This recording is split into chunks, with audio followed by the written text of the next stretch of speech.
It's not raining at the moment. Hey guys, thanks for stopping in.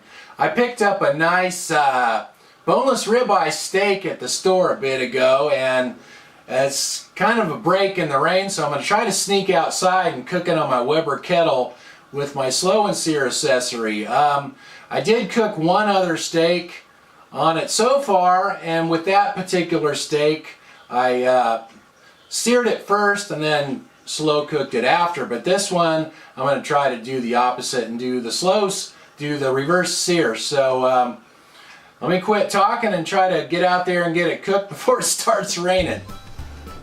I've been cooking in the crock pot a lot, making a lot of crock pot videos because it's been raining so much here in Northern California. Let's take a look at my steak. This is a boneless ribeye. It's 1.4 pounds. $9.99 a pound, so I picked this up for $13.99 at the Sprouts Market. Looked like they were pretty nice steaks, so let's unwrap this baby and see how it looks.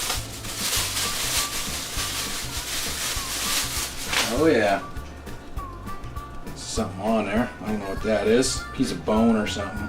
That's a pretty good looking steak. A lot of marbling in that. So basically I'll just slow cook that for a while, and then I'll do the reverse sear on it.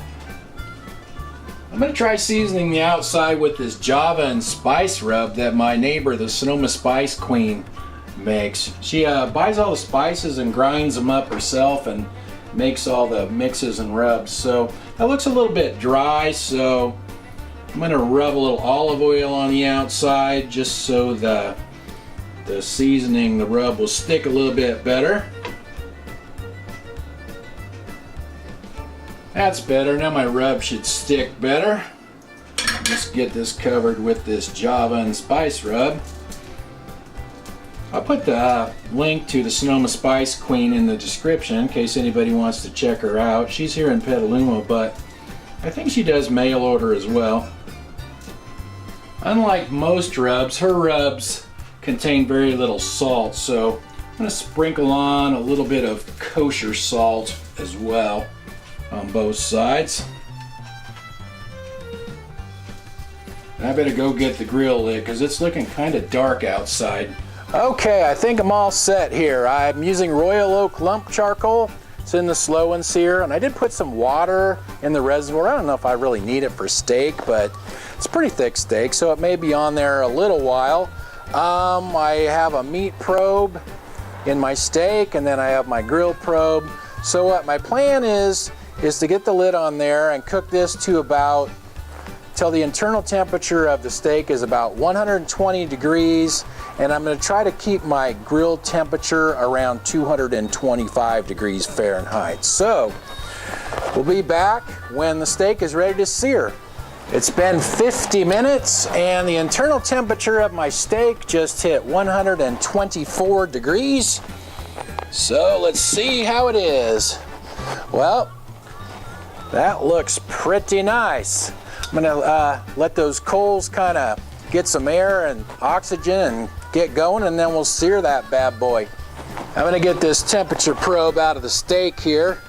Doesn't take long for those coals to start heating right up once they get some oxygen.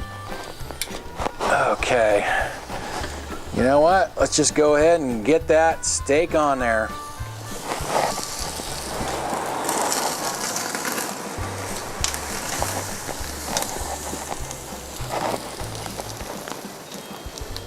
Well, I made it without getting rained on. Now let's see if this steak turned out any good. Let's just cut right into that baby.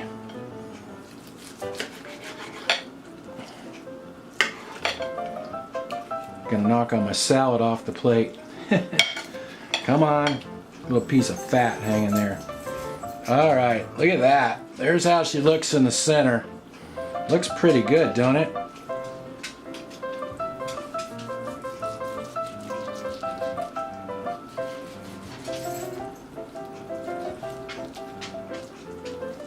Got too small of a plate.